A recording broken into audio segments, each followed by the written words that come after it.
ਬੱਚਿਓ ਅੱਜ ਇਸ ਵੀਡੀਓ ਰਾਹੀਂ ਮੈਂ ਤੁਹਾਡੇ ਨਾਲ 6th class the poem how beautiful is the rain discuss ਕਰਨ ਜਾ ਰਹੀ ਹਾਂ। ਸਾਰੇ ਬੱਚਿਆਂ ਨੇ ਇਸ ਕਵਿਤਾ ਨੂੰ ਧਿਆਨ ਨਾਲ ਸੁਣਨਾ ਹੈ, ਸਮਝਣਾ ਹੈ ਅਤੇ ਯਾਦ ਵੀ ਕਰਨਾ ਹੈ। ਤਾਂ ਪੋਇਮ ਦਾ ਨਾਮ ਕੀ ਹੈ ਬੇਟੇ? How beautiful is the rain. इस कविता ਨੂੰ किसने लिखा है? पोइट कौन है?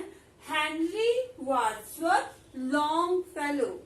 हेनरी वार्ड्सवर्थ लॉन्गफेलो, जिसਨੂੰ ਆਪਾਂ ਸ਼ਾਰਟ ਦੇ ਵਿੱਚ ਛੋਟਾ ਕਰਕੇ ਲਿਖ ਸਕਦੇ ਹਾਂ H.W. Longfellow। ਹਾਂਜੀ ਬੱਚੋ, ਹੁਣ ਪੋਇਮ ਦੀ ਐਕਸਪਲੇਨੇਸ਼ਨ ਸ਼ੁਰੂ ਕਰਦੇ ਹਾਂ। ਸਭ ਤੋਂ ਪਹਿਲੇ ਇਸ ਪੋਇਮ ਦੇ ਵਿੱਚ ਕਿਸ ਬਾਰੇ ਚਰਚਾ ਕੀਤੀ ਗਈ ਹੈ? ਇਹ ਪੋਇਮ ਬਾਰਿਸ਼ ਦੇ ਮੀਂਹ ਦੇ ਬਾਰੇ ਦੱਸਦੀ ਹੈ। ਬਾਰਿਸ਼ ਕਿਸ ਨੂੰ ਪਸੰਦ ਹੈ? ਬਾਰਿਸ਼ ਸਭ ਨੂੰ ਪਸੰਦ ਹੈ। ਬਾਰਿਸ਼ ਸਭ ਨੂੰ ਪਸੰਦ ਲੱਗਦੀ ਹੈ, ਬਹੁਤ ਸੋਹਣੀ ਲੱਗਦੀ ਹੈ ਬਾਰਿਸ਼। How beautiful is the rain, ਕਵੀ ਨੂੰ ਵੀ ਬਾਰਿਸ਼ ਬਹੁਤ ਸੋਹਣੀ ਲੱਗ ਰਹੀ ਹੈ। After the dust and heat, ਤੇ ਖਾਸ ਤੌਰ ਤੇ ਜਦੋਂ ਬਾਰਿਸ਼ ਬਹੁਤ ਜ਼ਿਆਦਾ ਗਰਮੀ ਤੋਂ ਬਾਅਦ ਪੈਂਦੀ ਹੈ, ਮਿੱਟੀ ਤੋਂ ਬਾਅਦ ਪੈਂਦੀ ਹੈ, ਤਾਂ ਉਹ ਬਾਰਿਸ਼ ਸਭ ਨੂੰ ਬਹੁਤ ਸੋਹਣੀ ਲੱਗਦੀ ਹੈ। In the broad and fiery street in the narrow lane, ਜਿਹੜਾ ਬਾਰਿਸ਼ ਦਾ ਪਾਣੀ ਹੁੰਦਾ ਹੈ ਉਹ ਕਿੱਥੇ ਕਿੱਥੇ ਜਾਂਦਾ ਹੈ? ਉਹ ਬਾਰਿਸ਼ ਦਾ ਪਾਣੀ ਚੌੜੀਆਂ, ਬ੍ਰੌਡ ਦਾ ਮਤਲਬ ਚੌੜੀਆਂ, ਅਤੇ ਫਾਇਰੀ ਜਿਹੜੀਆਂ ਗਰਮੀ ਨਾਲ ਤਪ ਰਹੀਆਂ ਹੁੰਦੀਆਂ ਸੜਕਾਂ ਨੇ, ਉੱਥੇ ਜਾਂਦਾ ਹੈ। And in the narrow lane, ਤੇ ਨੈਰੋ ਦਾ ਮਤਲਬ ਕੀ ਹੁੰਦਾ? ਤੰਗ। ਨੈਰੋ ਦਾ ਮਤਲਬ ਹੁੰਦਾ ਤੰਗ, ਲੇਨ ਦਾ ਮਤਲਬ ਹੁੰਦਾ ਗਲੀਆਂ। ਤਾਂ ਨੈਰੋ ਲੇਨ ਮਤਲਬ ਤੰਗ ਗਲੀਆਂ ਦੇ ਵਿੱਚ ਅਤੇ ਚੌੜੀਆਂ ਸੜਕਾਂ ਤੇ ਸਭ ਕਿਤੇ ਬਾਰਿਸ਼ ਦਾ ਪਾਣੀ ਜਾਂਦਾ ਹੈ। How beautiful is the rain, ਤੇ ਇਹ ਬਾਰਿਸ਼ ਦਾ ਪਾਣੀ ਸਭ ਨੂੰ ਬਹੁਤ ਹੀ ਜ਼ਿਆਦਾ ਚੰਗਾ ਲੱਗਦਾ ਹੈ।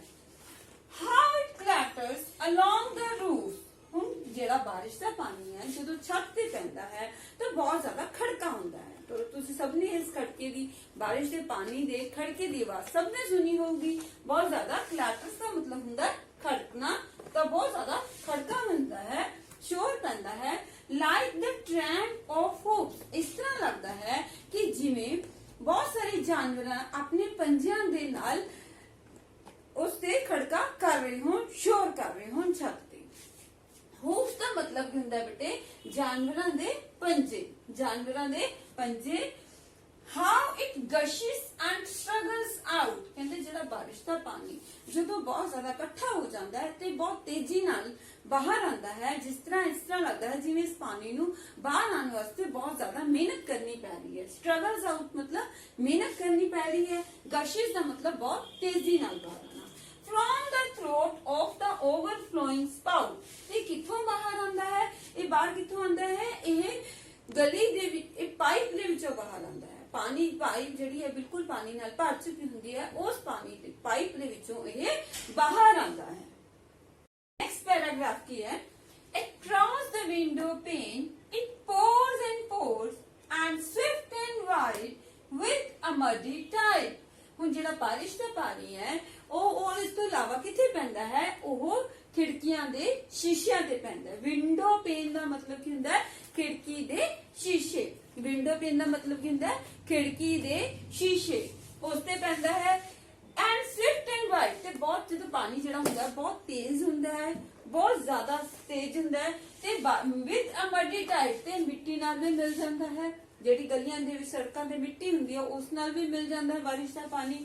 ਲਾਈਕ ਏ ਰਿਵਰ ਡਾਊਨ ਦ ਗਟਰ ਰੋਡਸ, ਤੇ ਇਹ ਫਿਰ ਗਟਰ ਦੇ ਵਿੱਚ ਜਾਂਦਾ। ਪਾਣੀ ਕਿੱਥੇ ਜਾਂਦਾ? ਸਾਰਾ ਗਟਰ ਦੇ ਵਿੱਚ। ਤੇ ਜਦੋਂ ਗਟਰ ਦੇ ਵਿੱਚ ਜਾਂਦਾ ਤੇ ਬਹੁਤ ਸ਼ੋਰ ਕਰਦਾ ਹੈ, ਤੇ ਇਹ ਕਿਵੇਂ ਲੱਗਦਾ ਹੈ? ਜਿਵੇਂ ਕੋਈ ਨਦੀ ਵਗ ਰਹੀ ਹੁੰਦੀ ਹੈ। ਕਿਵੇਂ ਲੱਗਦਾ ਬੇਟੇ? ਜਿਵੇਂ ਕੋਈ ਨਦੀ ਵਗ ਰਹੀ ਹੁੰਦੀ ਹੈ। ਤਾਂ ਰੇਨ ਨੂੰ ਆਪਾਂ ਕਿਹਦੇ ਨਾਲ ਕੰਪੈਰੀਜ਼ਨ ਕੀਤਾ? ਇੱਥੇ ਰਿਵਰ ਦੇ ਨਾਲ। ਕਿਹਦੇ ਨਾਲ ਕੰਪੈਰੀਜ਼ਨ ਕੀਤਾ?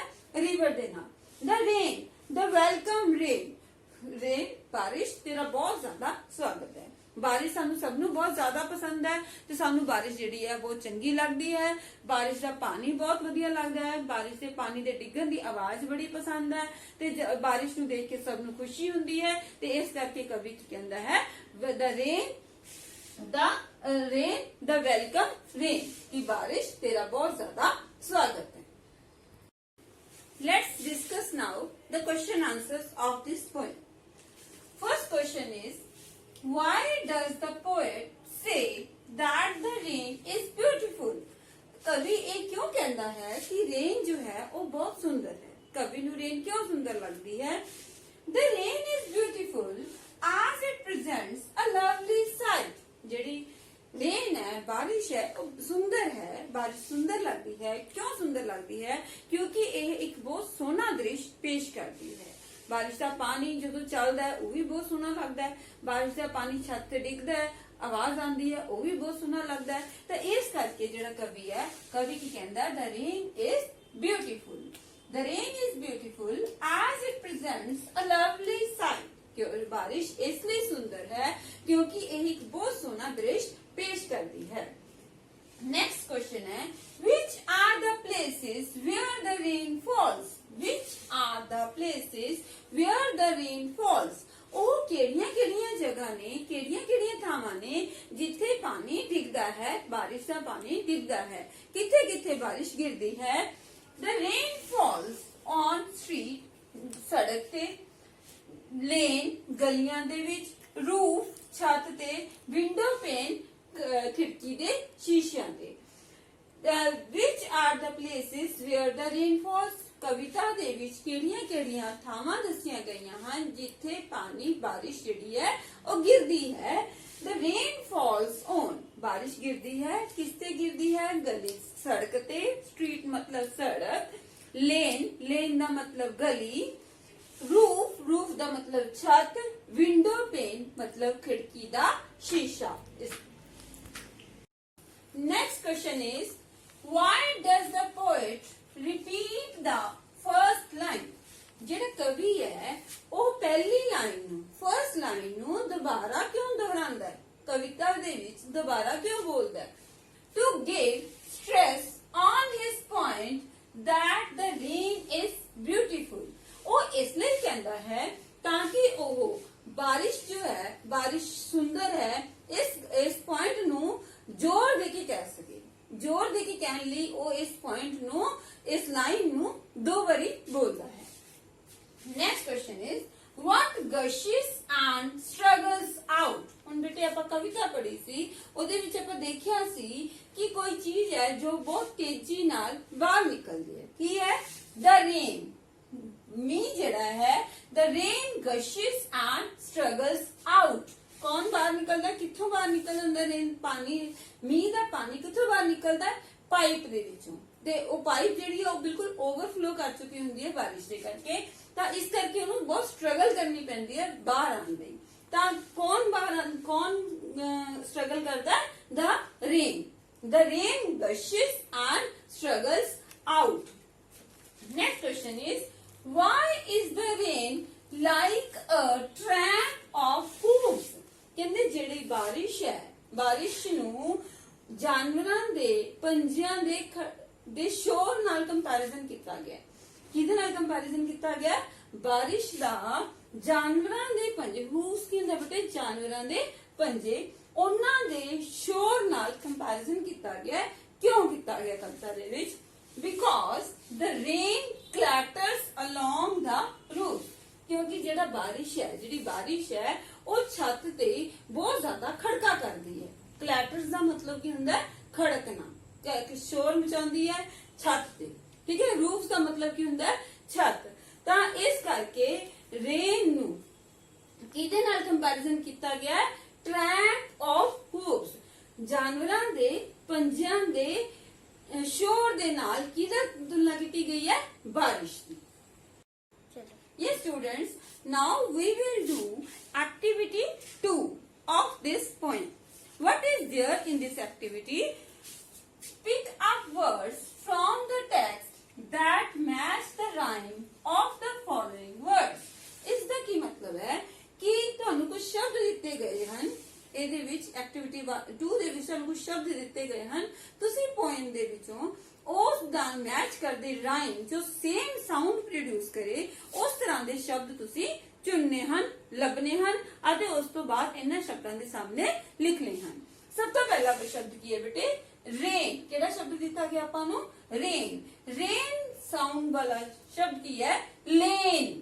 Rain, lane, rain, lane.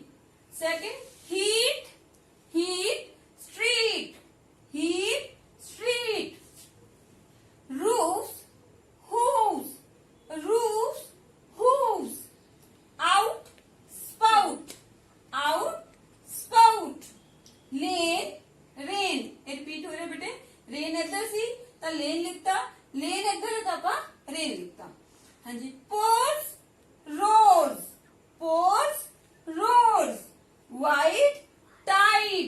White tight. इन्हां दी जो राइम है वो बिल्कुल सेम है।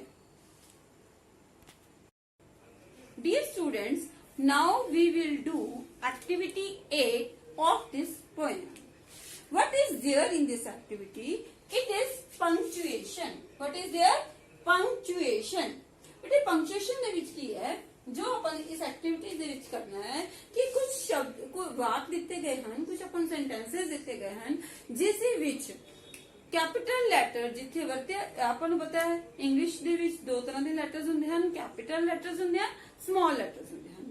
ਤੇ ਆਪਾਂ ਨੂੰ ਜੋ ਕੈਪੀਟਲ ਜਿੱਥੇ ਬੇਟੇ ਇੰਗਲਿਸ਼ ਜਦੋਂ ਆਪਾਂ ਲਿਖਦੇ ਆ ਤੇ ਜਿੱਥੇ ਕੈਪੀਟਲ ਲੈਟਰ ਲਿਖਿਆ ਜਾਣਾ ਹੁੰਦਾ ਉੱਥੇ ਕੈਪੀਟਲ ਲੈਟਰ ਹੀ ਲਿਖਿਆ ਜਾਂਦਾ ਹੈ। ਉਸ ਦੀ ਜਗ੍ਹਾ ਤੇ ਆਪਾਂ ਸਮਾਲ ਲੈਟਰ ਨਹੀਂ ਲਿਖ ਸਕਦੇ ਅਤੇ ਜਿੱਥੇ ਸਮਾਲ ਲੈਟਰ ਲਿਖਿਆ ਜਾਣਾ ਉੱਥੇ ਆਪਾਂ ਕੈਪੀਟਲ ਲੈਟਰ ਨਹੀਂ ਲਿਖ ਸਕਦੇ। ਤਾਂ ਆਪਾਂ ਨੂੰ ਕੁਝ ਗੱਲਾਂ ਧਿਆਨ ਦੇ ਵਿੱਚ ਰੱਖਣੀਆਂ ਬਹੁਤ ਜ਼ਿਆਦਾ ਜ਼ਰੂਰੀ ਹੁੰਦੀਆਂ ਨੇ। ਹੁਣ ਜੋ ਆਪਾਂ ਨੂੰ ਵਾਕ ਦਿੱਤੇ ਗਏ ਹਨ, ਜੋ ਸੈਂਟੈਂਸਸ ਦਿੱਤੇ ਗਏ ਹਨ, ਉਹਨਾਂ ਦੇ ਵਿੱਚ स्मॉल ਲੈਟਰਸ ਦੀ ਵਰਤੋਂ ਕੀਤੀ ਗਈ ਹੈ ਜਿੱਥੇ ਅਸੀਂ ਕੀ ਕਰਨਾ ਹੈ ਕੈਪੀਟਲ ਲੈਟਰ ਯੂਜ਼ ਕਰਨਾ ਹੈ। ਕੀ ਕਰਨਾ ਹੈ ਆਪਾਂ ਨੇ ਕੈਪੀਟਲ ਲੈਟਰਸ ਯੂਜ਼ ਕਰਨੇ ਹੈ। ਤਾਂ ਦੇਖੋ ਕਿਹੜੇ ਵਾਕ ਨੇ।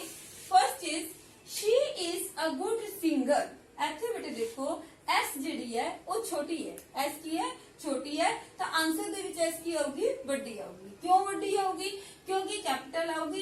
क्यों कैपिटल आऊगी क्योंकि ਜਦੋਂ ਵੀ ਕੋਈ ਵਾਕ ਇੰਗਲਿਸ਼ ਦਾ ਜਦੋਂ ਵੀ ਕੋਈ ਵਾਕ ਸ਼ੁਰੂ ਹੁੰਦਾ ਹੈ ਤਾਂ first letter is always a capital letter. ਹਮੇਸ਼ਾ ਕੈਪੀਟਲ ਲੈਟਰ ਤੋਂ ਇਸ ਦੀ ਸ਼ੁਰੂਆਤ ਹੁੰਦੀ ਹੈ।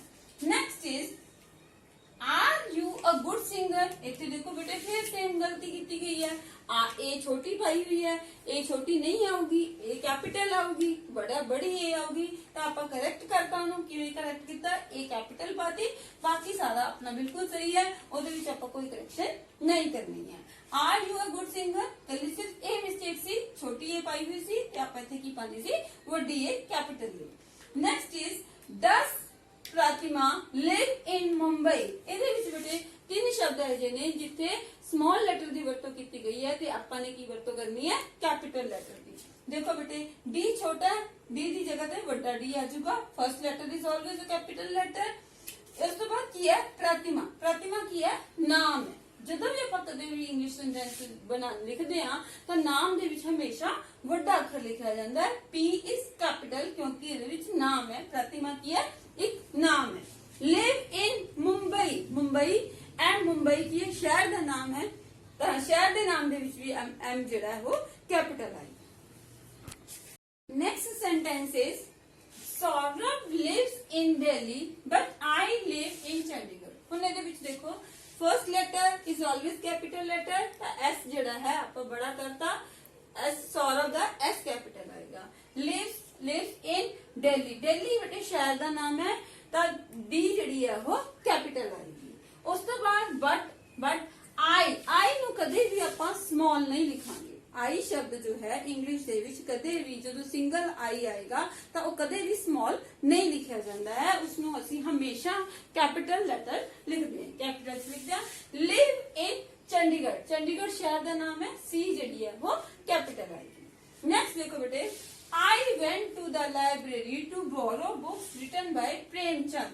ਹੁਣ ਇਹਦੇ ਵਿੱਚ ਵੀ ਕੈਪੀਟਲ ਲੈਟਰਸ ਦੀ ਜੋ ਮਿਸਟੇਕਸ ਹੈ ਸਭ ਤੋਂ first letter is always a capital letter. I capital ਆਏਗਾ।